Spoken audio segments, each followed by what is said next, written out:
आप देख रहे हैं लोकतंत्र और मैं हूं आपके साथ नेहा दुबे। लोकतंत्र में आज हम बात करेंगे प्रदूषण पर कंट्रोल कैसे होगा, कैसे दमघोटू हवा से निजात मिलेगी, कैसे पराली जलाने पर रोक लगेगी। पराली जलाने की घटनाओं की निगरानी के लिए बनाई जाने वाली कमेटी के गठन पर सुप्रीम कोर्ट ने रोक लगा दी है। सर्वोच्च न्यायालय ने 16 अक्टूबर को एक आदेश जारी करते हुए कमेटी के गठन पर फैसला लिया था, लेकिन सोमवार को केंद्र सरकार ने सर्वोच्च न्यायालय को बताया कि वो उत्तर प्रदेश, पंजाब, हरियाणा में पराली जलाने की घटनाओं पर निगरानी करने और वायु गुणवत्ता सुनिश्चित करने के लिए व्यापक योजना तैयार कर रही है। दिल्ली में वायु प्रदूषण का स्तर गंभीर है। राजधानी के 3 से ज्यादा इलाकों में वायु प्रदूषण का स्तर बेहद गंभीर है और ऐसे में मानक के पार भी पहुंच गया है। पराली जलाने से वायु प्रदूषण की स्थिति और भी ज्यादा गंभीर होती जा रही है। यही कारण है कि धान के खेतों में किसानों को पराली जलाने से रोकने के उपाय किए जाते हैं। अब सवाल है कि पॉल्यूशन को लेकर कब तक प्लान बनेंगे, केंद्र और राज्य के बीच कब तक सहमति बनेगी। सरकारें बदली लेकिन समस्या क्यों नहीं बदली? किसानों को पराली जलाने से आखिर कैसे रोका जाएगा? इन तमाम सवालों के आज हम जवाब लेंगे, लेकिन उससे पहले आपको दिखाते हैं ये रिपोर्ट। प्रदूषण के मामले में देश की राजधानी दिल्ली का कितना बुरा हाल है, ये इसी बात से पता चलता है कि मंगलवार सुबह प्रदूषण का स्तर थोड़ा कम होने के बावजूद यहाँ हवा की गुणवत्ता अभी भी बहुत खराब श्रेणी में बनी हुई है। दिल्ली में मंगलवार सुबह 10 बजे AQI 335 दर्ज किया गया। वहीं 24 घंटे का औसत AQI सोमवार को 353 था। जैसे जैसे सर्दी दस्तक दे रही है, दिल्ली की हवा और जहरीली होती जा रही है। सर्दी और प्रदूषण की वजह से दिल्ली NCR में लगातार हवा में जहर बढ़ता जा रहा है। मंगलवार सुबह जब दिल्ली NCR के लोग मॉर्निंग वॉक पर निकले, हवा में मौजूद प्रदूषण से उन्हें सांस लेने में दिक्कत महसूस हुई। वहाँ पे जो मैंने देखा, मैं बरेली का रहने वाला हूँ, तो वहाँ पे मैंने ये देखा कि ज़्यादा पॉल्यूशन कम है थोड़ी। वहाँ पे सब चीज़ें विजिबल हैं। जब मैंने दिल्ली में एंटर करना शुरू किया तो यहाँ पे पॉल्यूशन इंक्रीज हो चुका है। तो उसके मुकाबले में आज देखा जाए या इससे 1-2 दिन पहले भी देखा जाए तो आने में साइकिल से हमारी आँखों में जलन, पोल्यूशन इसका कारण। It's increasing, like earlier it used to be very light and the weather used to be very nice, but right now it's very polluted because of vehicles and industries and all that. दरअसल 0 और 50 के बीच AQI को अच्छा, 51 और 100 के बीच संतोषजनक, 101 और 200 के बीच मध्यम, 201 और 300 के बीच खराब, 301 और 400 के बीच बहुत खराब और 401 और 500 के बीच गंभीर माना जाता है।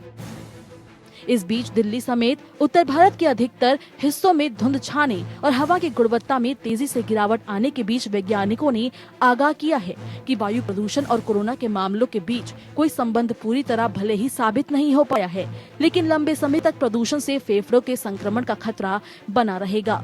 अमेरिका में हार्वर्ड विश्वविद्यालय के अध्ययनकर्ताओं द्वारा सितंबर में किए गए एक अध्ययन में ये पता चला कि PM 2.5 में प्रति घन मीटर केवल 1 माइक्रोग्राम वृद्धि का संबंध कोविड-19 से मृत्यु दर में 8% बढ़ोतरी है। हार्वर्ड के अध्ययन में लेखक रहे जियाओ वू के मुताबिक मौजूदा सीमित रिपोर्ट के मद्देनजर दिल्ली में PM 2.5 स्तर में बढ़ोतरी का संबंध कोविड-19 के मामलों से हो सकता है। ये दिखाता है कि वायु प्रदूषण का स्वास्थ्य पर बुरा असर एक बार कोविड-19 से संक्रमित होने के खतरे को और बढ़ा देता है। कैम्ब्रिज विश्वविद्यालय में अप्रैल में एक और अध्ययन में इंग्लैंड के ज्यादा प्रदूषण वाले एक इलाके में रहने वाले लोगों और कोविड-19 के गंभीर असर के बीच जुड़ाव पाया गया था। जानकारों के मुताबिक अगर प्रदूषण का स्तर कई लगातार उच्च स्तर पर बना रहता है तो नवंबर और उसके बाद दिल्ली NCR में कोरोना बढ़ सकता है। वैसे भी पिछले कुछ दिनों से दिल्ली में कोरोना के मामले फिर से बढ़ने लगे हैं। Bureau report. दरअसल लोकतंत्र में आज बात होगी प्रदूषण की, कैसे प्रदूषण को कंट्रोल किया जाए, कैसे दमघोटू हवा से निजात मिल पाए और कैसे पराली जलाने से रोक लगाई जाए। दरअसल पराली जलाने की घटनाओं की निगरानी के लिए बनाई गई कमेटी के गठन पर सुप्रीम कोर्ट ने रोक लगा दी है। सर्वोच्च न्यायालय ने 16 अक्टूबर को एक आदेश जारी करते हुए कमेटी के गठन का फैसला भी लिया था। दरअसल सोमवार को केंद्र सरकार ने सर्वोच्च अदालत को ये बताया कि उत्तर प्रदेश, पंजाब, हरियाणा में पराली जलाने की घटनाओं पर निगरानी करने और वायु की गुणवत्ता सुनिश्चित करने के लिए व्यापक योजना तैयार की जा रही है। लेकिन सवाल इस बात को लेकर है कि क्या सिर्फ और सिर्फ पराली जलाने से ही प्रदूषण हो रहा है? प्रदूषण के क्या कुछ कारण हैं? किन किन वजहों से प्रदूषण हो रहा है और किस तरह से इस बढ़ते प्रदूषण पर लगाम लगाई जा सके? कैसे लोगों को स्वच्छ वातावरण और स्वच्छ सांस मिल पाए, ये एक बड़ा सवाल यहाँ पर बन जाता है। ऐसे में आज इस विषय पर तफसील से हम चर्चा करेंगे। हमारे साथ खास मेहमान मौजूद हैं, उनसे आपका तारुफ करा देते हैं। फिलहाल हमारे साथ विक्रांत तोंगड़ जी हमारे साथ जुड़ गए हैं, पर्यावरणविद हैं। बहुत स्वागत है विक्रांत जी आपका। विक्रांत जी, सबसे बड़ा और महत्वपूर्ण सवाल इस बात को लेकर है कि इस दम घोटू हवा से निजात कैसे मिलेगी, लेकिन इसके लिए आप क्या कुछ अहम कारण समझते हैं जिसकी वजह से ये दम घोटू हवा का सामना लोगों को करना पड़ रहा है? बिल्कुल, देखिए नेहा जी, जहाँ तक इसके रीजन की अगर हम बात करें कि ये किस कारण से दिल्ली में या भारत के तमाम शहरों में वायु प्रदूषण इतने बड़े स्तर पर पहुंच चुका है, सांस लेने लायक हवा नहीं रही है, जबकि ये हमारा संवैधानिक राइट है कि हमें साफ पानी, साफ हवा मिले। लेकिन उसके बावजूद भी पिछले कई वर्षों से इसके बारे में मीडिया द्वारा भी आवाज उठाई जा रही है, एनवायरमेंटल कंजर्वेशनिस्ट भी इस बारे में बात रख रहे हैं, आम जन भी इस बारे में काफी विरोध कर रहे हैं, फिर भी प्रदूषण का स्तर लगातार बढ़ता जा रहा है। तो उसके कारण तमाम रिपोर्ट्स में आए हैं सामने, तमाम साइंटिफिक स्टडीज में सामने आ रहे हैं, लोगों की जानकारी में भी है, लेकिन उन पर अच्छे से काम नहीं हो पा रहा है, जिस वजह से प्रदूषण के स्तर में कमी आने की बजाय, गिरावट आने की बजाय बढ़ोतरी हो रही है। अगर हम मुख्य कारणों की बात करें शॉर्ट में कि क्या कारण है कि दिल्ली एनसीआर में या भारत के तमाम शहरों में इतना प्रदूषण है, तो मुख्य कारण जो निकल करके आते हैं, एक तो वेस्ट मैनेजमेंट प्रॉपर नहीं है, कूड़े को जलाकर खत्म किया जा रहा है, साइंटिफिक तरीके से उसको मैनेज नहीं किया जा रहा है। इसके अलावा road side dust, construction site से भी काफी पॉल्यूशन आता है, इंडस्ट्रियल पॉल्यूशन काफी बड़े पैमाने पर होता है, गाड़ियों का प्रदूषण है जिसे ट्रांसपोर्ट से जो पॉल्यूशन आता है।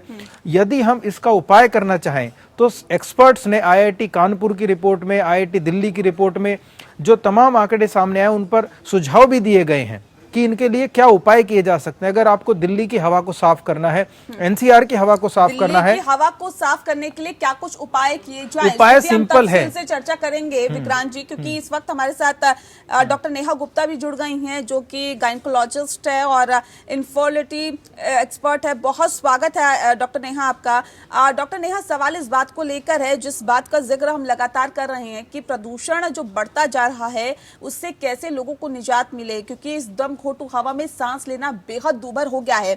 ऐसे में मैम मुझे ये तफसील से यहाँ बताने की कोशिश करें कि ऐसी हवा, ऐसी सांस लेने से किस तरह की दिक्कतें लोगों को झेलनी फिलहाल पड़ रही है, और आने वाले वक्त में अगर यही कंटिन्यू चलता रहा, ऐसी ही सांस हम लेते रहे, तो किस तरह की और दिक्कतें बढ़ सकती है? नेहा जी, ये जो हमारा मौसम बदल रहा है इसकी वजह से भी, प्लस जो हमारे नेबरिंग स्टेट्स हैं जहां पर पराली चल रही है, उसकी वजह से पार्टिकल काउंट तेजी से दिल्ली में बढ़ रहा है। अगर हम आज की बात करें तो particle count very dangerous level, और अभी शाम को डेंजरस लेवल में था। अगर पार्टिकल काउंट इतना हाई रहता है तो लोगों को, स्पेशली जिनको दमे की परेशानी है या जिनको एलर्जिक परेशानियां हैं, रैशेस की परेशानियां हैं, जिनको कंटिन्यूअस क्रोनिक राइनाइटिस, साइनसाइटिस की प्रॉब्लम है, ऐसे लोगों को अपना बहुत ध्यान रखने की जरूरत। बड़े जो 60 साल से ज्यादा उम्र के लोग हैं, छोटे बच्चे, इन सबको ज्यादा मौसम में और प्रदूषण की वजह से सांस की परेशानियां हो सकती। और अगर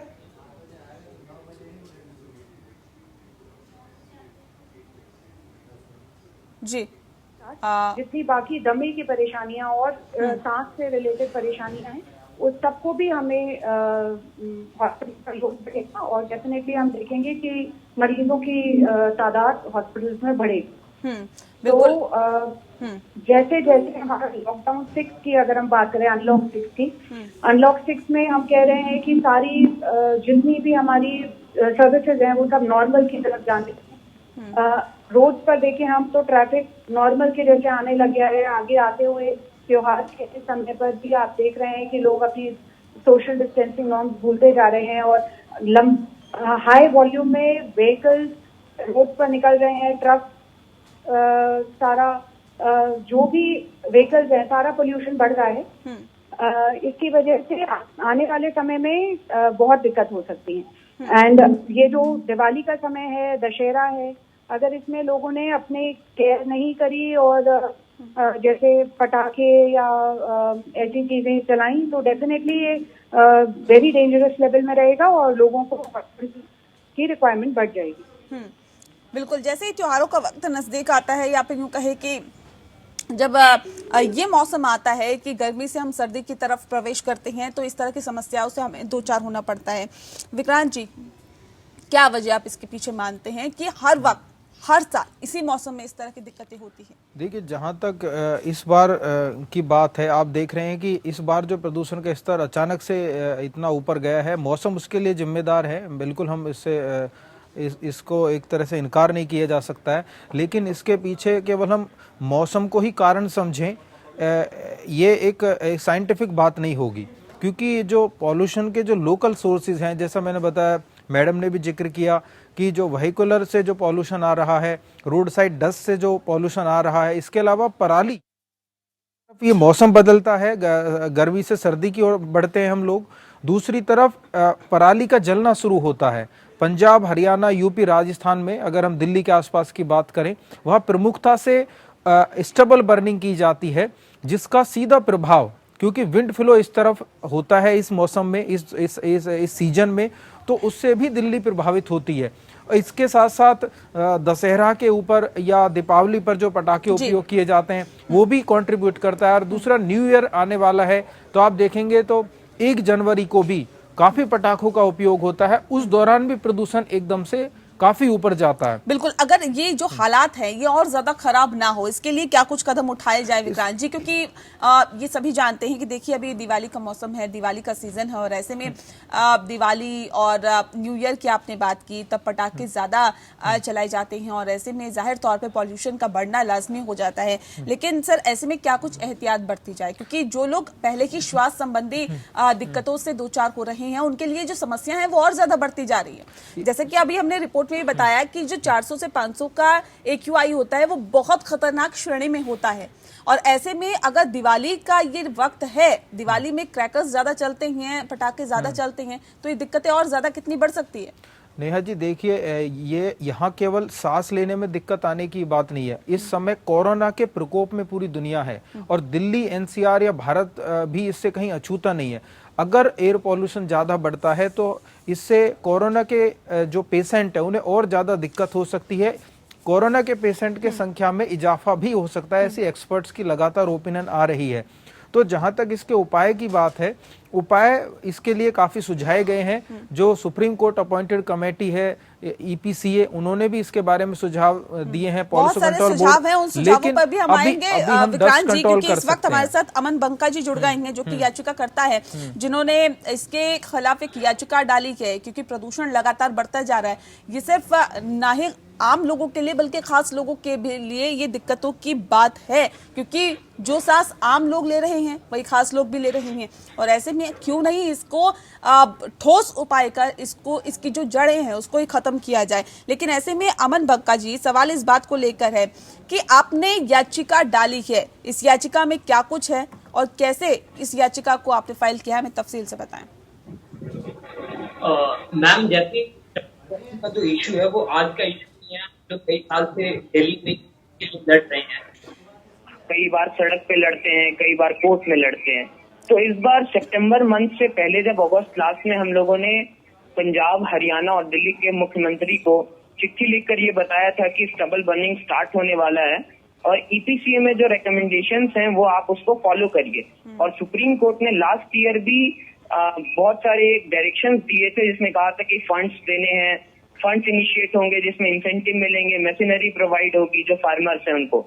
तो ऐसा कुछ भी नहीं हुआ था लास्ट ईयर भी। और ये बात हम लोगों ने अगस्त के अंतिम में तीनों चीफ मिनिस्टर को चेताया भी था कि आप ये काम जल्द से जल्द करें, लेकिन उस चिट्ठी का कोई परिणाम नहीं आया। आखिरकार हम लोग को कोर्ट का दरवाजा खटखटाना पड़ा। कोर्ट के जो हमने पिटीशन डाला उसमें हमने प्रेयर में ये डाला था कि कोर्ट एक ऑर्डर पास करे जिसमें इमीडिएट स्टॉप हो स्टबल बर्निंग के लिए। स्टबल बर्निंग एक इम्पोर्टेंट कॉज है दिल्ली में एयर पोल्यूशन के लिए। एक रिपोर्ट के अनुसार आज ही एक रिपोर्ट आया है जिसमें ये कहा गया है कि कोविड में 27% फर्टेलिटी रेट एयर पोल्यूशन जो 400 और 500 के प्लस पे हैं, जो हजार्डस लेवल पे है। अमन, आपने कहा कि हमने तीनों राज्यों के मुख्यमंत्रियों से इस बात को कहा भी था कि अभी क्योंकि इस मौसम में लगातार जो प्रदूषण है वो बढ़ता है और पिछले कई सालों से देखते हुए हम आ रहे हैं, पिछले कई सालों से हम लगातार इस समस्या से जूझ रहे हैं। लेकिन कौन कौन से मुख्यमंत्रियों से आपने बात की, कौन कौन से राज्यों के मुख्यमंत्रियों से, तफसील से बताया हमें। हमने पंजाब के कैप्टन अमरिंदर जी को चिट्ठी लिखी थी, हरियाणा में मनोहर लाल खट्टर जी को चिट्ठी लिखी थी और दिल्ली के अरविंद केजरीवाल जी को। लेकिन केवल कैप्टन अमरिंदर जी का एक रिस्पॉन्स था कि हमने ये चिट्ठी एनवायरनमेंट जो उनके कंसर्न मिनिस्टर है उनको फॉरवर्ड कर दिया है। लेकिन थोड़े दिन पहले ही हमारे पास 50 से अधिक एफिडेविट आया है हरियाणा और पंजाब के फार्मर्स के तरफ से कि उन्हें सरकार के तरफ से कोई भी एड प्रोवाइड नहीं की जा रही है, स्टबल बर्निंग को रोकने के लिए कोई भी मशीनरी नहीं प्रोवाइड की जा रही है, ना फिर कोई भी ऐसे इनिशिएट लिए गए हैं राज्य सरकार के द्वारा जो उन्हें स्टबल बर्निंग करने से रोके।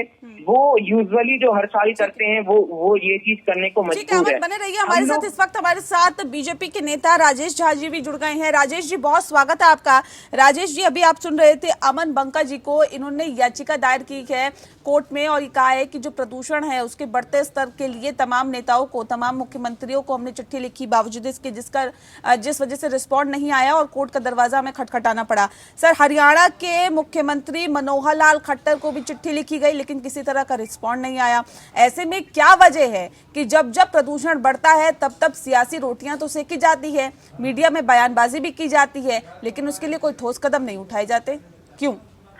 बहुत बहुत धन्यवाद नेहा जी। सबसे पहले आपने जो आज का मुद्दा उठाया है ये बहुत ही ज्वलंत मुद्दा है और आम लोगों के लिए ये बहुत ही पीड़ादायक है। जिस तरह हम लोगों को उम्मीद थी कि एक जनता को किसी भी राज्य में स्वच्छ पानी, स्वच्छ हवा, स्वच्छ वातावरण की उनको मौलिक अधिकार है और हमें आश्चर्य होता है कि पिछले साल भी एक केंद्र सरकार के पहल पे पंजाब, हरियाणा और के मुख्यमंत्रियों की एक बैठक हुई थी और इसमें ये फैसला हुआ था कि हम आगे से इस पे गंभीरता से विचार करेंगे। और हमारे दिल्ली के मुख्यमंत्री जी ने ये बताया था कि हम बड़े बड़े स्मोक टावर्स लगाएंगे शहर के बीच में और 8 से 10 स्मोक टावर्स लगाने की उन्होंने बात की थी और प्लांटेशन को लेके बात किया था कि हम पिछले 5-6 साल से उनको सुन रहे हैं कि उन्होंने लंबी लंबी बातें केवल की है। आप देखिए कि जो स्थिति है, जो सरकार है वो सीरियस नहीं है क्योंकि मैक्सिमम पराली से जो धुआं आता है वो पंजाब से आता है। वहां पर कांग्रेस की सरकार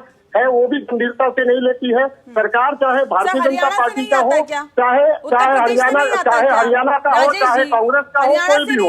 लेकिन एक मिनट, मैं बता रहा हूँ, लेकिन उत्तर प्रदेश में आज जो AQI लेवल है नेहा जी, आज जो AQI लेवल है वो दिल्ली में सबसे गंभीर है।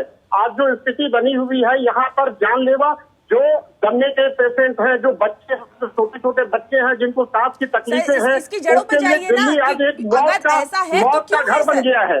इसको समझिए ना कि अगर ऐसा है तो क्यों है? क्या सिर्फ पंजाब में जो पराली जलाई जाती है उसकी वजह से दिल्ली में इस तरह के हालात है? ये उत्तर प्रदेश की भी आप बात करेंगे, आप हरियाणा की भी बात करेंगे, इनकी बात नहीं करेंगे क्या? यहाँ पे इसलिए बोलेंगे नहीं क्योंकि यहाँ पे आपकी सरकार है। सर, इस दिशा में आप आज ही अखबार के मुख्य पृष्ठ पे आपने देखा कि केंद्र सरकार इसके ऊपर कानून बनाने जा रही है कि कोई भी किसान को पराली से रिलेटेड क्या कार्य करना है, कैसे करना है, नहीं करना है, उसके ऊपर केंद्र सरकार गंभीर है। लेकिन मुझे दुख होता है कि जो राज्य सरकार है, खास करके दिल्ली में जो स्थिति है, सर कानून तो बना दिया जाता है।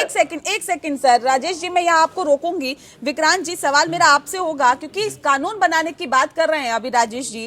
कानून बना दिया जाता है, किसानों पे थोप भी दिया जाएगा, लेकिन सवाल इस बात को लेकर है जो किसानों की समस्याएं हैं। वो कहते हैं कि हमारे पास कोई विकल्प नहीं है, पराली ना जलाए तो क्या करें हम, ना हमारे पास मशीनें हैं, ना सरकार की तरफ से मुआवजा दिया जाता है, हम पराली ना जलाए तो हमें बताइए कि हम क्या करें। उसके लिए कोई कदम उठाने की बात यहाँ नहीं की जाती, सिर्फ और सिर्फ कह दिया जाता है कि कड़े कानून बना दिए जाएंगे। क्या कानून बनाना समस्या का समाधान है? प्रदूषण का स्तर जो है वो लगातार बढ़ता ही जा रहा है और जो गंभीर समस्याओं को न्योता दे रहा है। खास मेहमान लगातार हमारे साथ जुड़ा हुआ है, लेकिन ब्रेक पे जाने से पहले विक्रांत जी, आपसे मेरा सवाल था, उसका जवाब दे दीजिए। आपने इशू रेज किया कि क्या कानून बना देना, क्योंकि बीजेपी के प्रवक्ता महोदय ने कहा था कि केंद्र सरकार एक कानून लेकर के आ रही है क्रॉप बर्निंग को रोकने के लिए, लेकिन यहाँ हमारा व्यू ये है कि कानून बना देना सॉल्यूशन नहीं है। आप कानून बना सकते हैं, लेकिन वो कितना इफेक्टिव होगा, उसको जमीन पर लागू करने के लिए आप क्या क्या जिम्मेदारियां उठाएंगे, उसके लिए कितने गंभीर होंगे, ये अपने आप में एक सवाल है। क्योंकि कानून की अगर हम बात करें, आज एनवायरमेंट प्रोटेक्शन एक्ट 1986 ऑलरेडी मौजूद है, जो पराली को रोकने के लिए एक तरह से उसके तहत बाध्य हैं किसान भाई। लेकिन आप देखेंगे एयर पॉल्यूशन को कंट्रोल करने के लिए एयर एक्ट ऑलरेडी है, मतलब 30-40 साल से तमाम कानून बन चुके हैं इन सब मुद्दों के ऊपर, लेकिन उनका इम्प्लीमेंटेशन काफी पुअर है। तो जहां तक जैसा नेहा जी ने कहा, कानून बना देने से ज्यादा जरूरी है कि उनको सीधे इंसेंटिव दिया जाए, किसान भाइयों से सीधे बात की जाए, उन्हें इस बात के लिए प्रेरित किया जाए कि वो अपना क्रॉप पैटर्न चेंज करें। और ये ध्यान में रखा जाए कि किसान ऑलरेडी बहुत बुरी हालत में है, उनको उचित मुआवजा नहीं, उनको उचित मूल्य नहीं मिल रहा है उनकी फसल का। तो क्रॉप पैटर्न, अगर हम लैंड यूज चेंज करते हैं, हम इतना स्टेबल क्यों उगा रहे हैं, हम केवल धान पर ही फोकस क्यों कर रहे हैं, जब धान से इतना ज्यादा पराली निकल रहा है, उससे पॉल्यूशन हो रहा है, उसमें पानी की भी ज्यादा जरूरत हो रही है और पानी वैसे ही संकट है। तो मैं कहना चाहता हूं कि कानून बना देना सॉल्यूशन नहीं है, इसके लिए हमें इफेक्टिव मेजर्स लेने होंगे और सभी स्टेक होल्डर्स को, तो सभी सरकारों को एक साथ मिलना होगा, तब इसका उपाय होगा। 10 साल से यही बातें हो रही अमन जी, क्या वजह आप इसके पीछे मानते हैं कि आपको सुप्रीम कोर्ट तक जाना पड़ा? प्रदूषण एक ऐसी समस्या है सर जिससे हर कोई दो चार हो रहा है, लेकिन आपने आवाज उठाई, आपने याचिका दायर की, और क्यों आपको सुप्रीम कोर्ट का दरवाजा खटखटाना पड़ा? मैम, जैसे कि आपको मैंने बताया कि ये हर साल का प्रॉब्लम है। लास्ट ईयर भी हम लोगों ने बहुत कोशिश की, सड़क पे, इंडिया गेट पे, हर जगह जाकर धरना प्रदर्शन, जो एक स्टूडेंट की हैसियत से हम कर सकते थे वो हर चीज हम लोगों ने किया। लेकिन केंद्र सरकार के मंत्री ये कह रहे थे गाजर खा लो प्रदूषण कम हो जाएगा, हम नया लॉ ले आएंगे, सुप्रीम कोर्ट में मामला गया, वही एक ओल्ड पैटर्न की तरह सब कुछ चलता आ रहा था। और इस साल भी हमें यही लग रहा था कि इस बार भी सरकार इसी मूड में है कि लोग आएंगे, लोग मरते रहेंगे, सरकार को तो मतलब है नहीं। लेकिन इस बार जो कोविड और एयर पोल्यूशन, ये डेडली कॉम्बिनेशन है, हमें इस बात को समझना पड़ेगा। कोविड और एयर पोल्यूशन, क्योंकि कोविड खुद एक रेस्पिरेटरी एक प्रॉब्लम है जिससे लंग्स में और भी रेस्पिरेटरी रिलेटेड प्रॉब्लम्स होते हैं, और एयर पोल्यूशन के कारण भी ये सेम प्रॉब्लम होता है।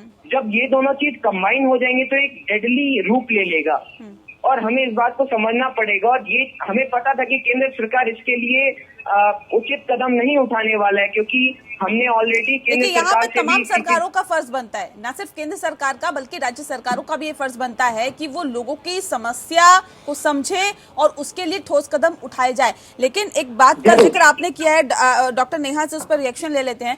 डॉक्टर नेहा, सवाल इस बात को लेकर है, जिस बात का जिक्र अभी अमन कर रहे थे कि कोविड प्लस ये जो प्रदूषण है, ये दो दोहरे मार का सामना आप लोगों को करना पड़ रहा है।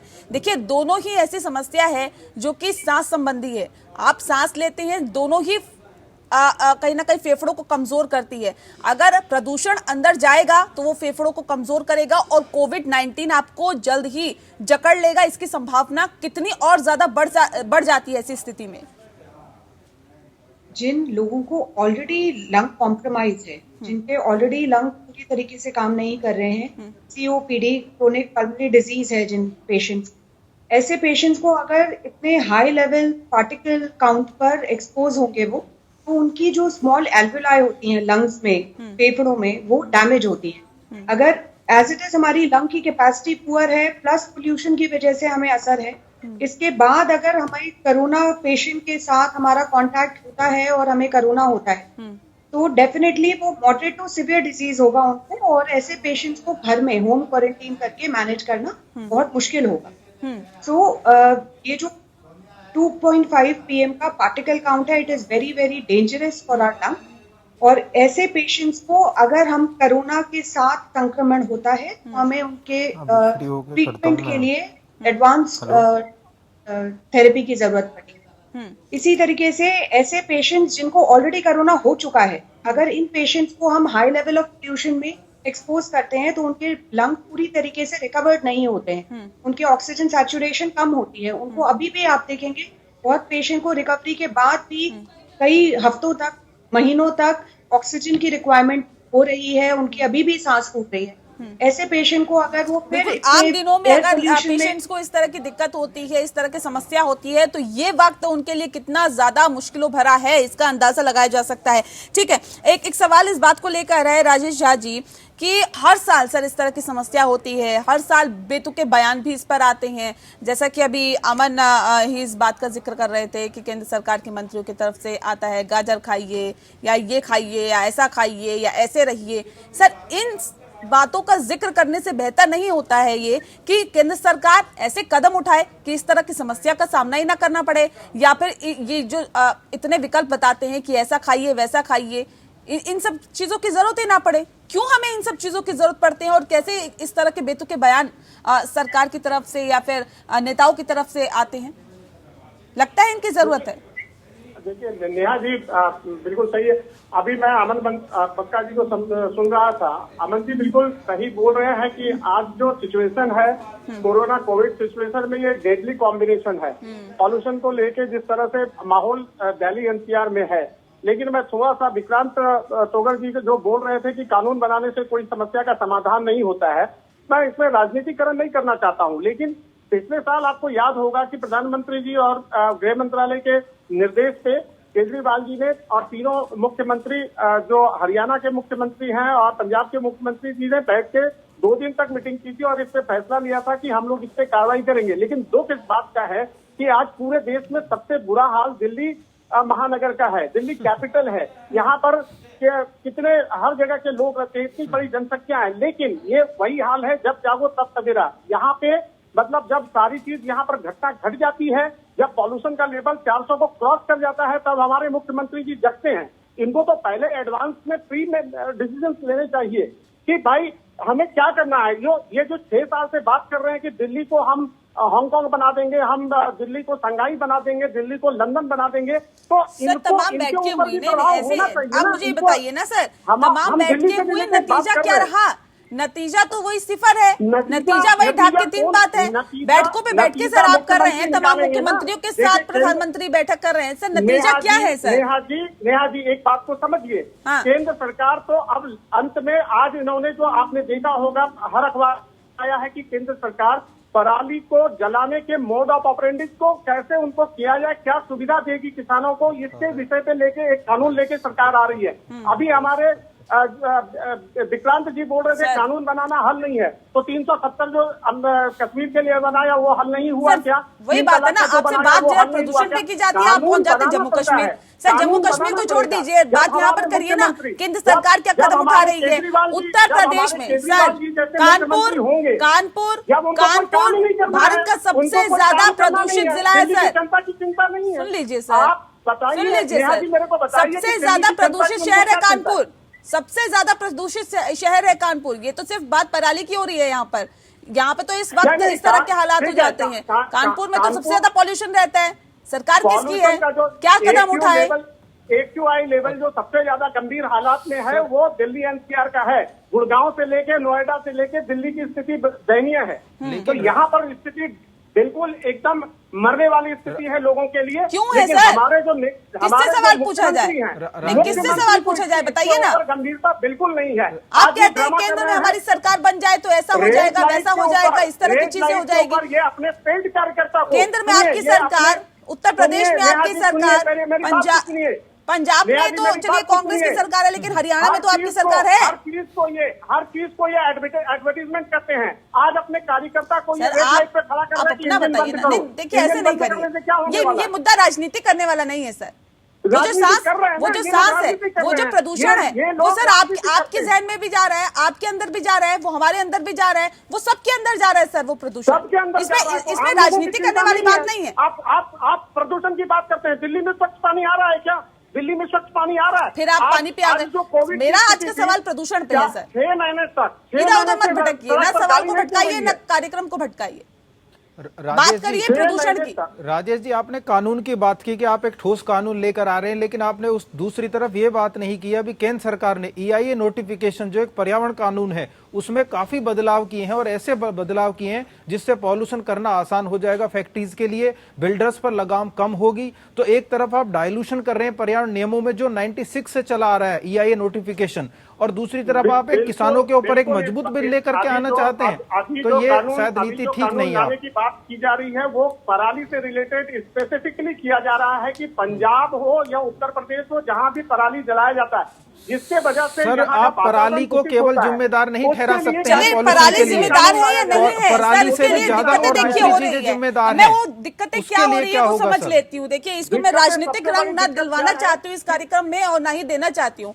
नेहा गुप्ता जी, सवाल इस बात को लेकर है, आप मैम डॉक्टर हैं और आप तमाम पेशेंट्स को देखती हैं, ये मुझे यहाँ पे बताने की कोशिश करें, क्योंकि गर्भवती महिलाएं खास तौर पर उनको अब किस तरह की दिक्कतें हो रही है, क्योंकि देखिए पहले ही कोरोना का संकट, ऊपर से अब ये प्रदूषण का जो प्रहार है ये जाहिर तौर पर मुश्किलों में इजाफा कर रहा होगा। अगर हाँ, तो किस तरह से दिक्कतें हो रही हैं?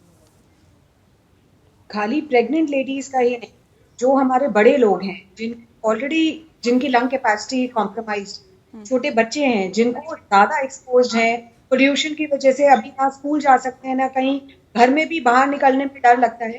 तो आप ये बताइए कि अगर हम पोल्यूशन को भी नहीं कंट्रोल कर पाएंगे तो हम ये कोविड से कैसे आगे बढ़ पाएंगे? आई मीन कोरोना एक अलग परेशानी है जिसकी वजह से ऑलरेडी जिसके सिम्टम्स सांस में परेशानी होना, खांसी होना, गले में खराश होना, बुखार होना, प्लस ये वायरल इन्फेक्शंस जो मौसम के बदलाव की वजह से हो रहे हैं, एंड सुपर एडेड अगर हम ये पोल्यूशन की भी प्रॉब्लम इतनी तेजी से बढ़ेगी तो ये प्रेग्नेंट लेडीज का और बच्चों का बाहर निकलना बिल्कुल बहुत मुश्किल है। बहुत मुश्किल हो जाएगा, और जाहिर तौर पे दिक्कतें लगातार बढ़ती जा रही है, और ये दिक्कतें न सिर्फ आज की है बल्कि ये हर साल इस तरह की दिक्कतें होती है, और इसका निवारण ढूंढने के बजाय सिर्फ और सिर्फ बहाने बनाए जाते हैं। प्रदूषण का स्तर लगातार बढ़ता जा रहा है, जो कि राजधानी के लिए गंभीर चिंता पैदा कर रहा है। और अब जो राजधानी के इलाके हैं वहां पर प्रदूषण यानी कि AQI किस कदर बढ़ा हुआ है, ये जाहिर तौर पर बहुत ज्यादा समस्याओं को पैदा कर रहा है। इस वक्त हमारे साथ दो खास मेहमान और जुड़ गए हैं। वंशराज दुबे जी हमारे साथ जुड़ गए हैं, आम आदमी पार्टी के नेता हैं। वंशराज जी, बहुत स्वागत है आपका। डॉक्टर अनीता रमेश भी हमारे साथ जुड़ गई हैं, जो कि सीनियर कंसल्टेंट है अपोलो हॉस्पिटल में। बहुत स्वागत है मैम आपका भी। लेकिन यहाँ पर सवाल अभी वंशराज दुबे जी से है। वंशराज जी, सवाल इस बात को लेकर है, बीजेपी के नेता राजेश झा जी कह रहे हैं कि तमाम मुख्यमंत्रियों के साथ पिछली बार भी बैठक की गई थी, लेकिन दिल्ली के मुख्यमंत्री है कि सिर्फ पोस्टर वार करते हैं बजाय कदम उठाने के प्रदूषण को कंट्रोल करने के। देखिए नेहा जी, सबसे पहला तो ये है कि इनकी मंशा जो है लगातार ये आम आदमी पार्टी को और अरविंद केजरीवाल जी को बदनाम करने की रहती है। जब सर बदनाम कैसे करेगा जब सामने इंसान देख रहा है कि प्रदूषण किस कदर बढ़ता जा रहा है? इसमें बदनाम करने वाली कौन सी बात है सर? नहीं, मैं आपको बता रहा हूँ नेहा जी, आप उसी बात में आप समझिए कि जब पूरे साल भर ये नहीं बोलेंगे, पूरे साल भर कोई मीटिंग बैठक नहीं होगी इनकी, लेकिन जब वो लगातार चीजें बढ़ती जाएंगी, माननीय मुख्यमंत्री जी बार बार सरकार से गुहार लगाते हैं, चिट्ठी लिखते हैं कि हमारी मदद की जाए। अभी आप देखिए कि नगर निगम में, जो वहाँ के दिल्ली नगर निगम में 12,000 करोड़ रुपए सरकार का बकाया है, ये केंद्र सरकार उस पर ध्यान नहीं देगी। वंशराज बताइए, वंशराज जी, मुझे बताइए, आप तो ये बातें करके सर ये साबित कर रहे हैं कि दिल्ली की सरकार कुछ नहीं कर पा रही है दिल्ली के लिए। आप तो ये साबित कर रहे हैं इस बात का जिक्र करके। ऐसा कुछ नहीं है, माननीय मुख्यमंत्री जी लगातार दिल्ली की सरकार क्या कर रहे हैं सर? पूरे साल आपने क्या किया प्रदूषण को कंट्रोल करने के लिए पोस्टर वार के अलावा? आप पोस्टर लगा रहे हैं सर, ये पोस्टर जो आप लग रहे हैं इसको तो पहले लगाना चाहिए ताकि लोगों में जागरूकता फैले। आज ये पोस्टर लगा के आप क्या साबित करना चाह रहे हैं सर? नेहा जी मेरी बात समझिए, देश के अभिभावक है माननीय प्रधानमंत्री जी, देश के अभिभावक हैं, और अगर एक मुख्यमंत्री आपसे बार बार गुहार लगा रहा है कि हमारी आप मदद करिए, तो आप उस पर क्यों कोई एक्शन नहीं लेते? ठीक है राजेश झा जी, जब देश के अभिभावक हैं प्रधानमंत्री नरेंद्र मोदी, तो उसके बाद क्यों नहीं अरविंद केजरीवाल की बातों को सुना जाता, उनको अनसुना क्यों किया जा रहा है बार बार? हमारे मुख्यमंत्री आदरणीय केजरीवाल जी इतने लाचार हैं तो इनको इस्तीफा दे देना चाहिए, इनको तो कार्य करना ही नहीं चाहिए। क्योंकि जो कार्य मई जून में करना चाहिए, लोगों को जो जागरूकता इनको पहले पोस्टर पे देना चाहिए, आज ये सारे रेड लाइट पे सभी अपने कार्यकर्ता पेड स्टाफ को पैसे दे दे के खड़ा कर दिए हैं कि केजरीवाल जी ने प्रदूषण रोकने के लिए गाड़ी को, इंजन को बंद करना है। अरे भाई साहब, आप सारे मुख्यमंत्री जो आसपास दिल्ली एनसीआर के हैं, चाहे उत्तर राजेश जी, मुझे जरा तो ये बता दीजिए, उत्तर प्रदेश की सरकार ने, हरियाणा की सरकार ने कितना कुछ काम किया पोल्यूशन को लेके? केजरीवाल को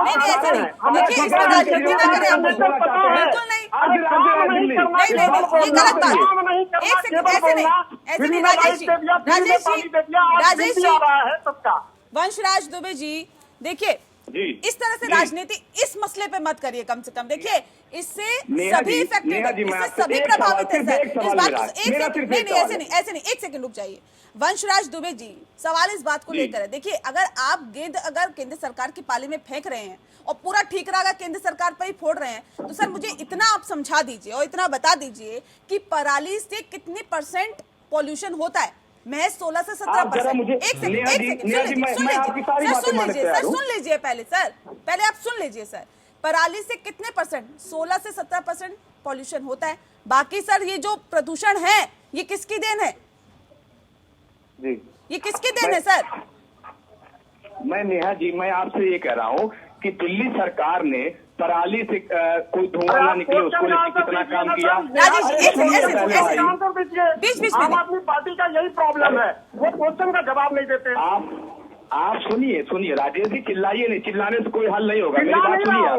अरे चिल्ला नहीं रहा हूँ, सुनिए पहले, मेरी बात सुनिए। आप लोग चिल्लाते रहना है, इवेंट मैनेजमेंट करने में आप लोग जवाब दीजिए। आप डिबेट कर रहे हैं, जनता पार्टी इवेंट मैनेजमेंट करती है। डिबेट सुनिए, नेहा जी ने मेरे सवाल पूछा ना, क्यों शिकायत मारे? देखिए ऐसे करेंगे तो सर ये बहुत गलत संदेश आम जनता में जा रहा है सर। एक सेकंड, देखिए ऐसे करेंगे ना सर तो बहुत गलत संदेश जनता में जाएगा। राजनीतिक मुद्दों पे राजनीति करिए सर, ऐसे मुद्दों पर नहीं जो लोगों की जिंदगी के साथ जुड़े हुए हो। कम से कम ऐसे मुद्दों पे तो राजनीति मत करिए। नेहा जी, मैं आपको बता रहा हूँ कि आप इस बात को देखिए कि अभी जो पराली से जो धुआं हो रहा था उसको लेकर माननीय मुख्यमंत्री जी ने तरह की स्कीमें लाई और खुद जाके जमीन पर उतर के उसको काम किया। सर नतीजा क्या रहा? मुझे तो नतीजे पे बताइए ना सर, रिजल्ट क्या है? नतीजा तो वही ढाक के तीन पात है, जो पिछली बार जनता झेल रही थी वो आज झेल रही है। आप देखिए अकेले के बस के नहीं है। मैं आपसे बता रहा हूं कि जब देश के अभाव के मुद्दे पर चाहेगा कि राजनीति होगी, जब भारतीय जनता पार्टी एमसीडी में बैठ के चाहेगी राजनीति होगी, तो आप क्या करिएगा? हमारे अंडर में क्या है वहाँ पे? आप बताइए, आपको मालूम है ना लैंड है, ना जमीन है, ना पुलिस है। बहुत दुखदायक है सर, बहुत दुखदायक है सर। ठीक है, देखिए इस वक्त मेरे साथ डॉक्टर अनीता रमेश जी भी जुड़ी हुई है, उनका रुख करते हैं। डॉक्टर अनीता रमेश जी, सवाल इस बात को लेकर है कि मैम ये पॉल्यूशन जो है जानलेवा है, खतरनाक है। एक तो कोरोना का अटैक, ऊपर से ये पॉल्यूशन जो बढ़ता जा रहा है जाहिर तौर पे दिक्कतों में इजाफा कर रहा है। लेकिन ऐसे में जो दिक्कतें हैं वो किस हद तक बढ़ सकती है इस पॉल्यूशन से, ये मुझे बताएं यहाँ पर आप। ओके नेहा जी, आपने अच्छा सवाल पूछे हैं आज शाम का डिस्कशन में। अभी हम थोड़ा बैकग्राउंड दे रहे हैं। ये जो है हमारा PM 2.5, इसको बोलते हैं पार्टिकुलेट मैटर, एटमोस्फियर में सस्पेंडेड होता है और ये जब बढ़ते रहता है एटमोस्फियर में तब हमारा परेशानियां ज्यादा बढ़ते हैं। तो ये स्मॉल छोटा पार्टिकल्स हमारे सांस के अंदर से लंग्स के अंदर जाते हैं, वहीं पे बैठ जाते हैं। अल्वियोलाई ब्रोंक्स छोटा जगह में बैठ करके हमको लंग्स पर डैमेज करते हैं। तो हर साल एयर पोल्यूशन बहुत सारे डिजीज, कैंसर, सब दिक्कत होते रहते हैं और सब कंट्रीज में है जिसमें पोल्यूशन हाई है, इंक्लूडिंग हमारा इंडिया में है। नेक्स्ट पॉइंट, इसके ऊपर अभी कोरोना वायरस ऐसी तरह से लंग्स अफेक्ट करते हैं। तो अगर आपका लंग्स ऑलरेडी पोल्यूशन से डैमेज है तो डैमेज हो रहा है। बिल्कुल, अगर पोल्यूशन से दिक्कतें हैं तो कोविड-19 आपको जल्दी ले लेगा अपनी चपेट में। बढ़ते हुए प्रदूषण पर अपने आप को कैसे सेफ रखा जाए और कैसे इस बढ़ते प्रदूषण पर लगाम लगाई जाए? बिल्कुल नेहा जी, जहां तक इस पर लगाम लगाने की बात है तो ऑलरेडी इसके बारे में एक्सपर्ट एजेंसीज काफ़ी सुझाव दे चुकी हैं। जहां से पॉल्यूशन आ रहा है हमें उसी पर जाकर के उसको रोकना होगा। सपोज अगर पराली से प्रदूषण आ रहा है 4 से 17% तक, ऐसा क्लेम किया जा रहा है, तो हमें वहां काम करना होगा। लेकिन जो लोकल सोर्सेज हैं दिल्ली एनसीआर में, जैसे डस्ट का पॉल्यूशन है, रोड साइड आप देखेंगे इतना ज़्यादा डस्ट है, उसको कंट्रोल करना होगा, वहाँ ग्रीनरी करनी होगी, वाटर स्प्रिंकलर्स लगाने होंगे। इसके अलावा वेस्ट मैनेजमेंट, क्योंकि आप देख रहे हैं गाजीपुर लैंडफिल साइट ये क्या है, ये पॉल्यूशन के बड़े बड़े सोर्सेज हैं, वहां लगातार कूड़ा जलता रहता है। इसके अलावा गाड़ियों से जो प्रदूषण आ रहा है, पब्लिक ट्रांसपोर्ट को आप बेहतर कीजिए। लोगों को क्यों मोटिवेट कर रहे हैं आप, क्यों मजबूर कर रहे हैं कि वो अपनी गाड़ी लेकर के रोड पर आए, जिससे ज्यादा पॉल्यूशन होता है, ज्यादा धुआं होता है। गाड़ियों का दबाव अगर कम होगा तो प्रदूषण खुद नीचे आएगा। इसके अलावा पब्लिक ट्रांसपोर्ट को बेहतर किया जाए, मेट्रो को और सस्ता किया जाए। साथ ही साथ अब जो कंस्ट्रक्शन सेक्टर है और जो इंडस्ट्रियल सेक्टर है, तमाम इंडस्ट्रीज दिल्ली एनसीआर में है। अवैध इंडस्ट्रीज का भी काफी बड़ा नंबर है, जो ईंधन के तौर पर टायर तक जलाते हैं, जिससे काफी पॉल्यूशन होता है। तो इंडस्ट्रियल पॉल्यूशन और कंस्ट्रक्शन सेक्टर से जो पॉल्यूशन आता है, इसको रोका जा सकता है। लेकिन इसके लिए आपको एक लॉन्ग टर्म प्लान बनाना होगा, शॉर्ट टर्म प्लान भी बनाना होगा, और इस पर इफेक्टिव तरीके से काम करना होगा, इससे निपटा जा सकता है। ठीक है, एक सवाल मेरा यहाँ पर आपसे है डॉक्टर अनीता रमेश जी की, देखिए कोरोना काल है, कोरोना में लोग मास्क लगाकर घूम रहे हैं। ये मास्क लगाना अब और कितना ज्यादा जरूरी हो जाता है, क्योंकि एक तरफ कोरोना का कहर तो है ही, दूसरी तरफ प्रदूषण का प्रहार भी है। और इसके साथ साथ और क्या कुछ किया जा सकता है जिससे कि इस बढ़ते हुए प्रदूषण से कम खुद को तो सेफ रखा जा सके? ओके, नेहा जी आपने ठीक किया है कि है मास्क हमको कई तरह का मास्क होता है। कुछ आम आदमी कपड़ा का मास्क बना करके रहते हैं, इसमें से वो नाम के वास्ते एक मास्क है, उसमें हमको कोरोना से बचाने के लिए उतना थिंग्स नहीं है उसके अंदर। बट हम लोग हॉस्पिटल में जब डॉक्टर्स, हेल्थ केयर वर्कर्स, हम लोग N95 मास्क यूज करते हैं, समटाइम्स डबल लेयर भी यूज करते हैं, बिकॉज उस N95 मास्क के अंदर जो फिल्टर है वो वायरस को अंदर आने नहीं देते। इसके अलावा this is needed for only health care workers, but जो आम आदमी है, काम पे जा रहा है, उसके लिए ऑर्डिनरी मास्क काफी है, 2 लेयर्स मास्क काफी है। बट जो हम लोग कपड़ा का मास्क बनाते हैं, एटलीस्ट 2 लेयर्स होना चाहिए। तो इससे डबल फायदा होता है। वन तो है कोरोना वायरस से हमको प्रोटेक्शन मिलता है, बट मास्क सही ढंग से पहनना है, तो नाक को ढकना है, मुंह को ढकना है, अच्छी तरह से ढकना है कि हाथ खुला है, से हवा आ रहे, वैसे मास्क का कोई मतलब नहीं। प्लस हमारा जो एयर पोल्यूशन उसके लिए कम हो जाएगा। रिसेंटली कल परसों के अंदर 2 स्टडीज आया है, दिखाई दिया है western country 15 to 19% of the corona death pollution. जो सैटेलाइट से दिखाया है, जहाँ पे इन द PM 2.5 ज्यादा है, उस जगह में बिल्कुल इस तरह के एहतियाती कदम यहाँ पर जाहिर तौर पर उठाने की जरूरत है। लेकिन वंशराज दुबे जी, अब क्या कुछ कदम उठाए जाएंगे दिल्ली सरकार की तरफ से ताकि बढ़ते हुए प्रदूषण पर कम से कम लगाम लगाई जा सके? क्योंकि अब दिवाली भी आने वाली है, पटाखे जलेंगे, प्रदूषण का स्तर और ज्यादा हाई होगा, खराब होगा। तो ऐसे में अब क्या कुछ कदम दिल्ली सरकार की तरफ से उठाने की अब योजना है? नेहा जी देखिए, जैसे अभी विक्रांत जी ने कहा कि पोल्यूशन का कई बहुत सारे कारण है। दूसरा, अकेले दिल्ली राज्य में तो इतना ज्यादा परालियां जलती नहीं है, उसके आसपास के राज्य भी इसके लिए जिम्मेदार है। इस बात को भी हमको दरकिनार नहीं करना है। दूसरा देखिए, लगातार सरकार इन सारी चीजों को, चाहे पराली जलने का मामला हो, उस पर भी लगातार योजनाएं बना के उसको क्रियान्वित कर रही है। दूसरा, आज माननीय मुख्यमंत्री जी ने कूड़े से जो एक तरीके से प्रदूषण फैलता है, उससे बिजली कैसे बनाई जाएगी, उसका भी एक प्लांट आज उद्घाटन हो गया। आज क्यों बनाया सर, ये आज क्यों बनाया? इससे पहले आपको बनाना चाहिए ना। पूरे साल में आखिर मुख्यमंत्री ने क्या किया? प्रदूषण पे कितना काम हुआ सर? कि हर साल, चाहे वो डेंगू का मामला हो, चाहे वो नगर निगम सफाई का मामला हो, चाहे प्रदूषण का मामला हो, माननीय मुख्यमंत्री जी और पूरी सरकार इस बात के लिए सुनिश्चित करती है कि दिल्ली के लोगों को खास करके परेशानी नहीं होगी। लेकिन आसपास के जो राज्य है, जहां से सबसे ज्यादा पराली जलाने की घटनाएं सामने आती हैं, उस पर भी तो हमको ध्यान देना चाहिए। आखिर हरियाणा में किसकी सरकार बैठी है, उत्तर प्रदेश में किसकी सरकार बैठी है? क्या अकेले दिल्ली राज्य है? उसके लिए जवाबदेही जिम्मेदारी रखता है। पराली का बार बार आप जिक्र कर रहे हैं सर, पराली से महज 16 से 17% धुआं निकलता है। आप क्यों नहीं इस बात को समझ रहे हैं कि बाकी का जो परसेंटेज है उस पर कितना काम किया है मुख्यमंत्री अरविंद केजरीवाल ने? साल भर क्या हुआ है? आज आप कह रहे हैं कि कूड़े का किस तरह से निस्तारण हो, उसके लिए योजना आज मुख्यमंत्री ने बनाई है। लेकिन सर, ये योजना तो पहले बन जानी चाहिए थी। आज तो इन समस्याओं से निपटा जा सकता था अगर ये योजना समय रहते बन जाती। नेहा जी, आपको मालूम है कि दिल्ली में 3 तरीके की सरकार चलती है, एक केंद्र की है, एक राज्य का और एक एमसीडी की है। एमसीडी में नगर निगम बैठा हुआ है, नगर निगम में सॉरी तो सर दावे और वादे करने छोड़ दीजिए ना, दावे और वायदे करने छोड़ दीजिए। जनता तो अपने आप को ठगा से महसूस कर रही है इस वक्त। फाइलों के लिए, हमारी ये फाइलों के लिए हमको 100 चक्कर कटवाते हैं। ये लोग दिल्ली का भला चाहेंगे? अरे हम हर रोज लड़ते हैं दिल्ली वालों के लिए, आम आदमी पार्टी रोज लड़ती है दिल्ली वालों के लिए।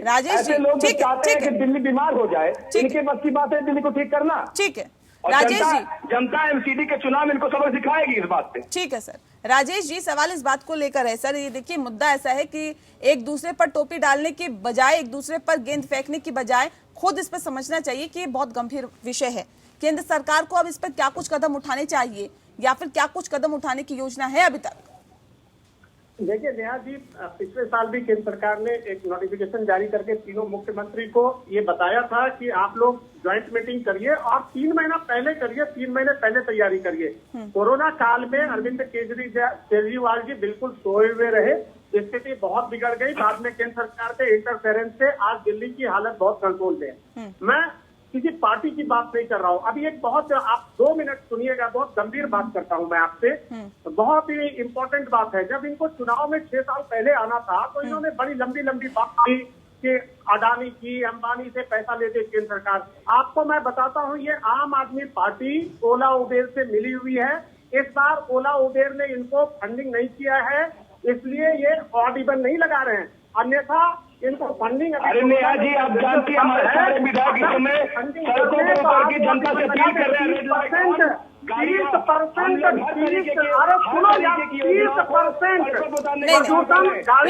गलत बात, ऐसे नहीं हो रही है।